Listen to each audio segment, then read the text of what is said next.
কাজ কম কেন? সময় করে পোটলা নিয়ে আসছে। হ্যাঁ, প্রতিদিন পোটলা নিয়ে আসে হাতে। পোটলা নিয়ে আসলে বাইরে রেখে আসতে বললাম। বাইরে থেকে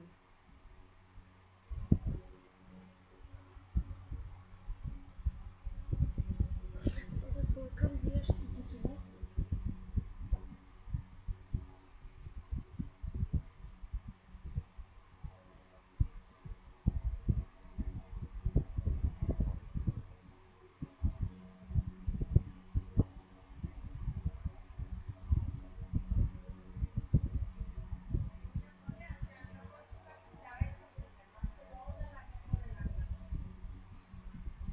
কেন?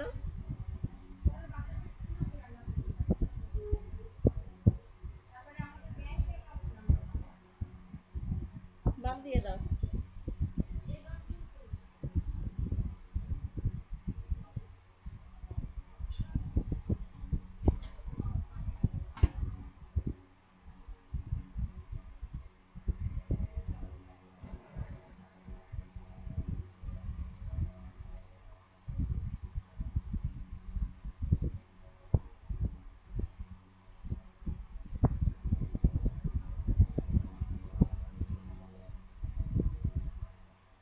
ওর পোটলা নিয়ে কি রান্নাঘরে ঢুকে?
জয়েন করা নেই।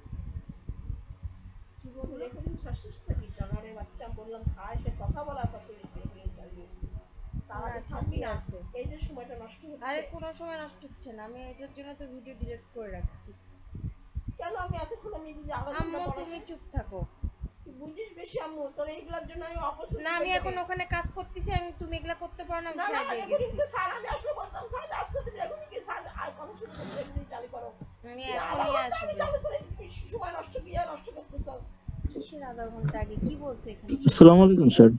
হ্যাঁ, ওয়ালাইকুম আসসালাম। শুনতে পাচ্ছেন? স্যার শুনতে পাচ্ছি। হ্যাঁ ঠিক।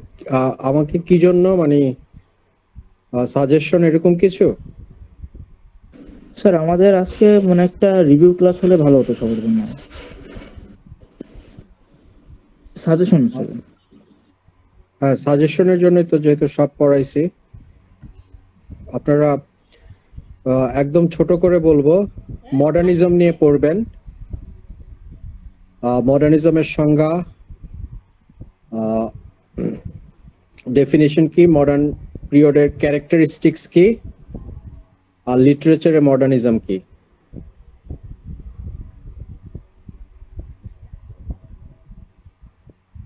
বুঝা গেল? জি স্যার। পোস্টমডার্নিজমের সংজ্ঞা এবং পোস্টমডার্নিজমের যে টার্ম আছে বিভিন্ন দিয়েছিলাম, pastiche, parody, intertextuality, hyper reality. Do you remember? Yes sir. হ্যাঁ, এরকম আরো কিছু টার্ম দিয়েছিলাম, death of the author, death of the God, intertextuality আর পোস্টমডার্ন ক্যারেক্টারিস্টিক্স। মনে আছে এগুলো পড়াইছিলাম? স্যার এগুলো ইয়েস। আর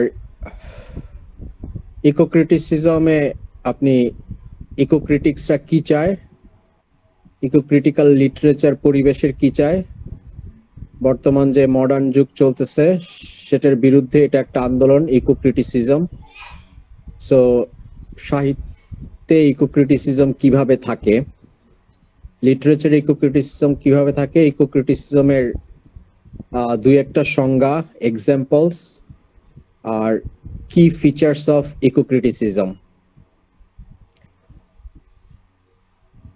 ক্লিয়ার কি হইল? কি features of eco criticism, eco ক্রিটিসিজমের সংজ্ঞা, লিটারেচারে ইকো ক্রিটিসিজম কিভাবে থাকে। ক্লিয়ার হইল? Yes sir. জি স্যার। আর মডার্নিজম পোস্ট মডার্নিজমের পার্থক্য, মেইন ডিফারেন্স গুলা কোন জায়গায় মডার্নিজম পোস্ট মডার্নিজমে, এটা হচ্ছে। আর স্ট্রাকচারালিজম পোস্ট স্ট্রাকচারালিজমে মেইন ডিফারেন্স গুলা কোন জায়গায়, স্ট্রাকচারালিজম পোস্ট স্ট্রাকচারালিজমের ডিফারেন্সেস কি কি, এইটা। পোস্ট মডার্ন থেকে প্যাস্টিশ, হাইপার রিয়ালিটি, ইন্টারটেক্সচুয়ালিটি, পোস্ট মডার্ন যে ক্যারেক্টারিস্টিক্স গুলো আছে, death of the author, death of the god, এই জায়গাগুলো। আর মডার্নিজমের সাহিত্যে মডার্নিজম কিভাবে থাকে, মডার্ন লিটারেচার, সেই মডার্ন লিটারেচারের ফিচার্স এন্ড ক্যারেক্টারিস্টিক্স। হয়ে গেল?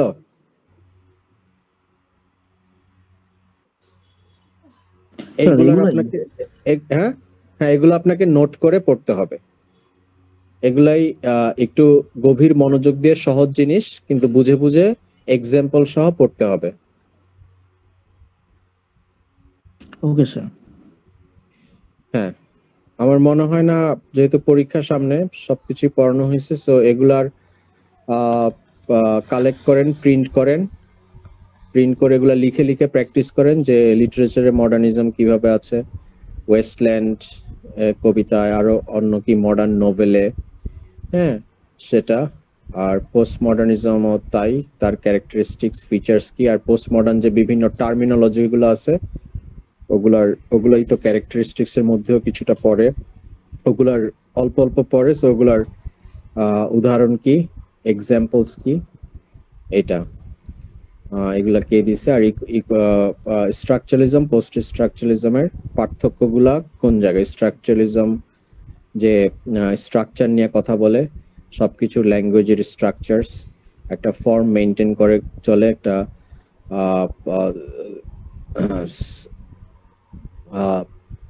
প্যাটার্ন মেনটেন করে চলে। আর পোস্ট স্ট্রাকচারালিজম সেটা কি করে আনস্টেবল মিনিং এর কথা বলে, সবসময় আনস্টেবল মিনিং, এবং সেটা কিভাবে তৈরি করতে চায়, ফিক্সিটি ওইভাবে মানে না কি করে।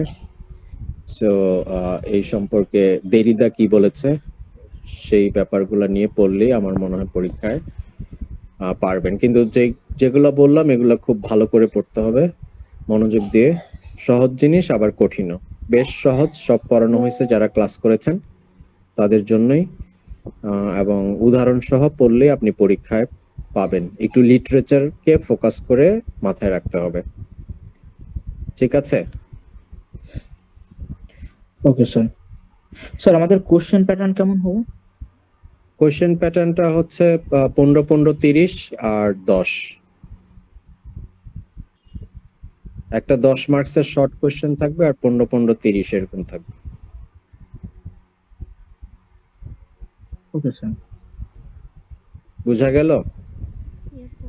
Yes sir. স্যার ইকো ক্রিটিসিজমের কি ফিচার গুলো যদি দু একটা বলতেন। ইকো ক্রিটিসিজমের কি ফিচার্স কেউ একজন বলেন, এগুলো তো বলা আছে ক্লাসে। ইকো ক্রিটিসিজম কি নিয়ে?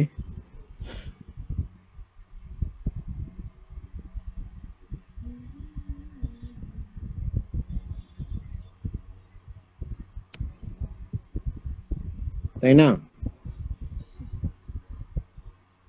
ইকো ক্রিটিসিজম মানে কি? হিউম্যানের সাথে নেচারের সম্পর্ক, বলছিলাম না? Yes sir. ওই যে কিভাবে আপনি একটা ল্যান্ডস্কেপকে দেখবেন, আপনার যে রিভার ক্ষয় হয়ে যাচ্ছে, ফরেস্ট ক্ষয় হয়ে যাচ্ছে, তো এগুলো তো বিভিন্ন উপন্যাসে থাকে, বিশেষ করে অমিতাভ ঘোষের উপন্যাসগুলোতে থাকে, হ্যাঁ তাই না? আপনার নেচারকে কি করে দেখানো হয়েছে, ওয়ার্ডসওয়ার্থের কবিতায় দেখবেন নেচার দিয়ে ভর্তি। হ্যাঁ, সো নেচারই তো, এই নেচারকে আমরা ধ্বংস করতেছি।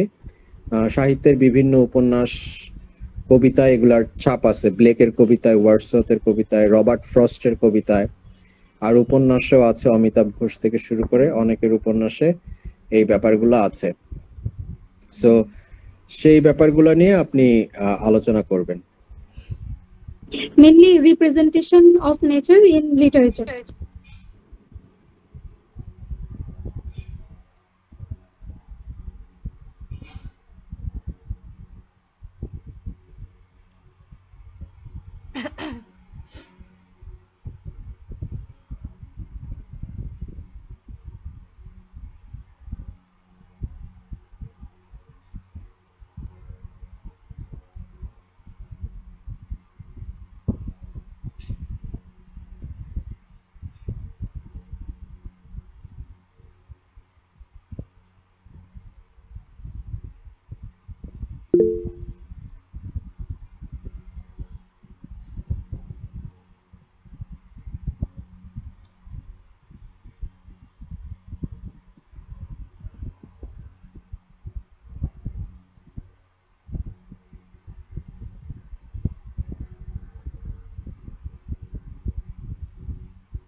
স্যার,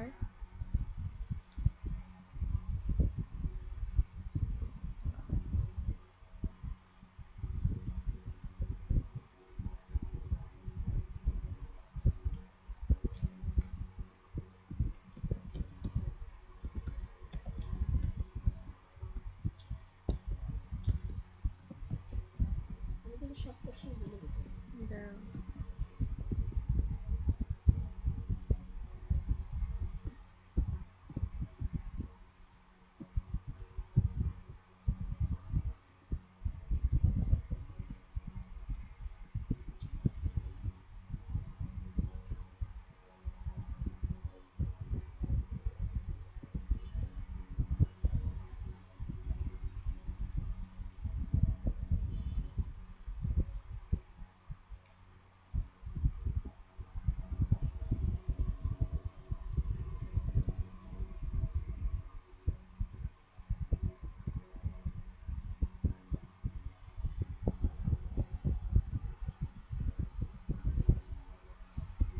আমি কথা বলতে কথা বলো, কথা কথা বলো না।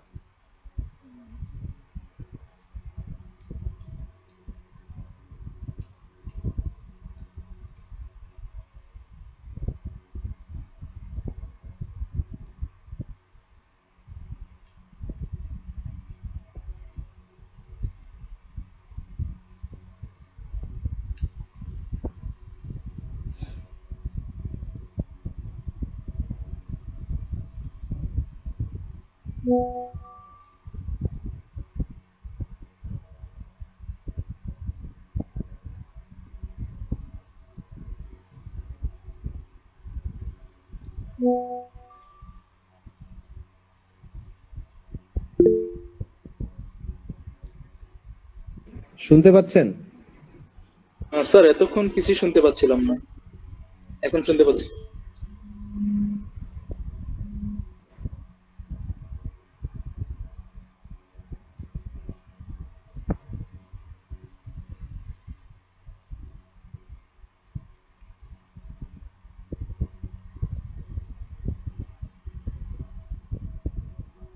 পানি নিয়ে আসছো?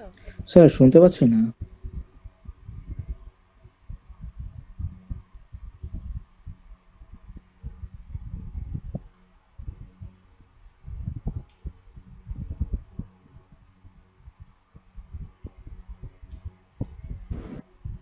বোঝা যাচ্ছে? শুনতে পাচ্ছেন? স্যার এতক্ষণ কিছুই শুনতে পাচ্ছিলাম না। হ্যাঁ, ওই যে ইকোক্রিটিসিজম নিয়ে কথা বলতেছিলাম। ইকোক্রিটিক্যাল ব্যাপারটা কি, হিউম্যানের সাথে নেচারের রিলেশনশিপটা কি। হ্যাঁ, হিউম্যানস এবং নেচার যে কানেক্টেড। হ্যাঁ, হিউম্যান সেন্টার্ড থিঙ্কিং বেশি প্রমিনেন্ট, কিন্তু আমাদের নেচার সেন্টার্ড থিঙ্কিং প্রমোট করতে হবে। আমরা ল্যান্ডস্কেপ, এনিমেলস, রিভার্স এগুলোর কথা ভুলে গেছি।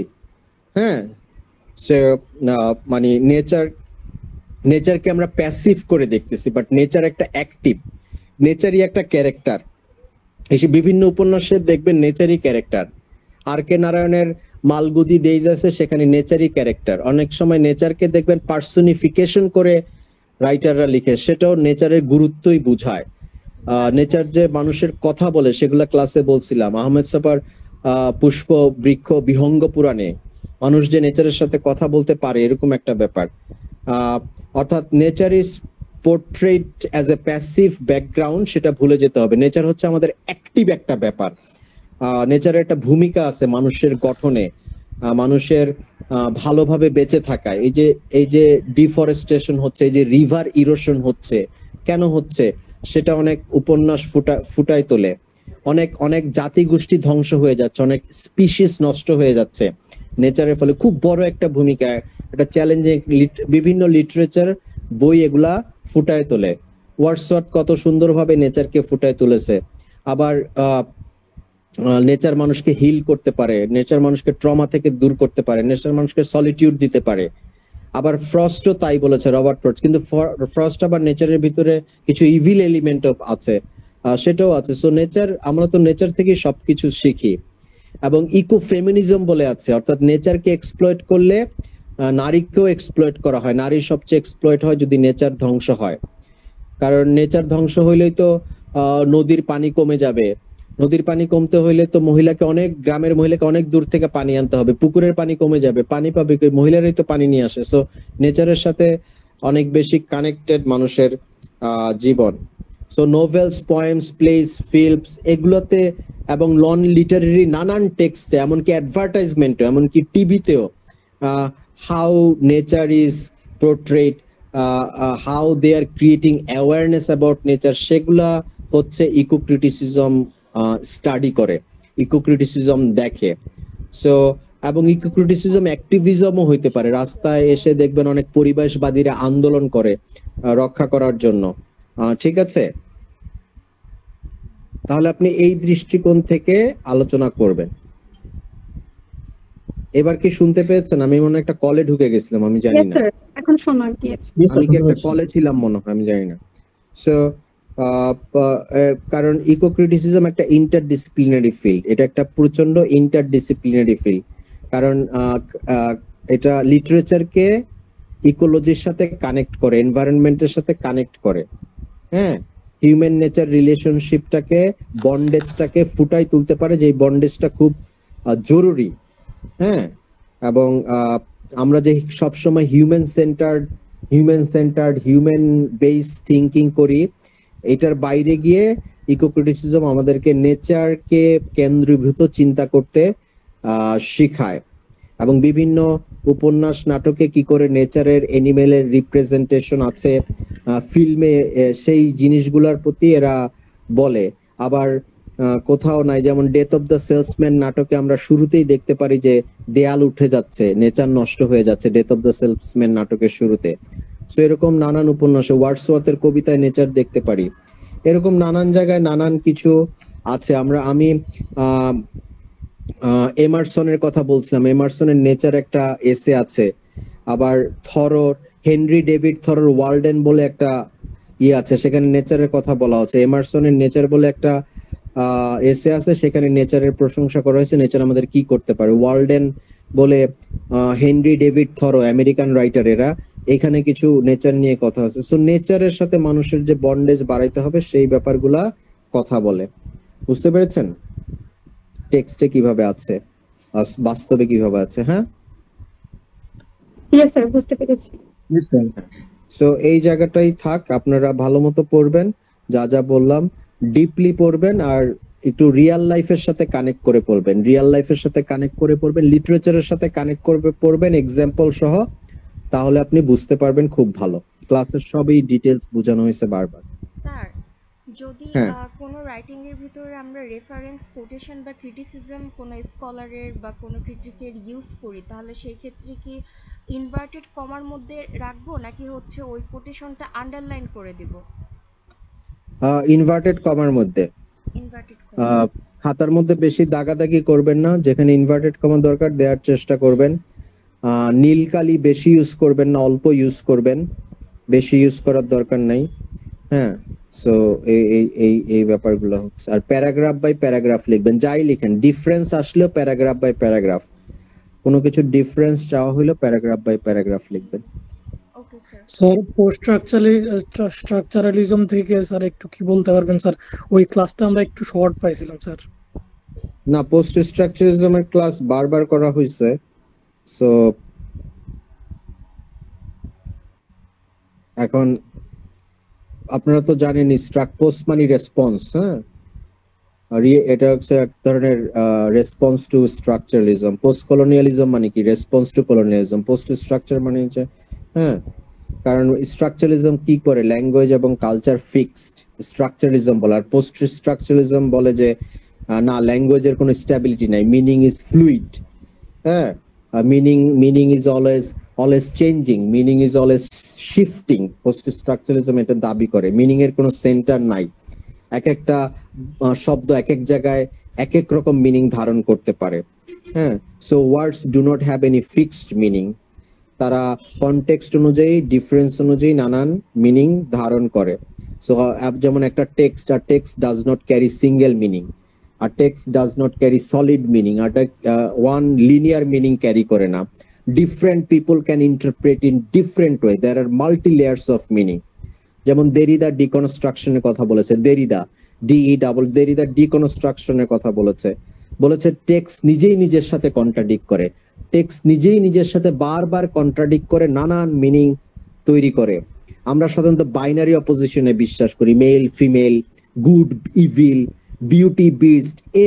এর ভেতর থেকে বের হয়ে নানান ভাবে ইন্টারপ্রেট করতে হবে সেটা, এবং অথরের অথরিটি থাকবে না। রোলাবার্ট বলেছে author is death of the author. অথরের meaning comes from readers, meaning তৈরি করবে রিডাররা। অথরকে কল্পনা করতে হবে ডেথ, মেটাফরিক্যালি ডেথ, তাহলে অনেক মিনিং বের হয়ে আসবে।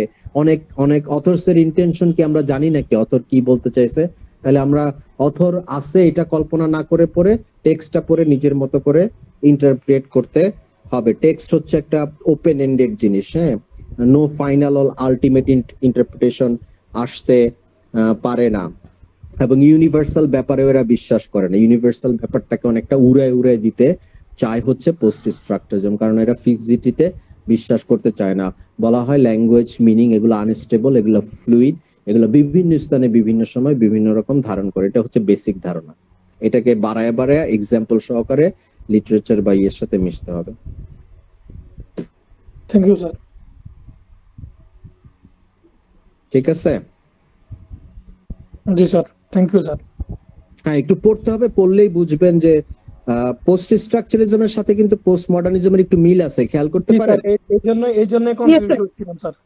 হ্যাঁ, পোস্ট মডার্ন একটু অন্য ধরনের কিন্তু মিল আছে, আবার দুইটাই একটু প্রতিবাদী, দুইটাই একটু ভাঙচুরে বিশ্বাস করে।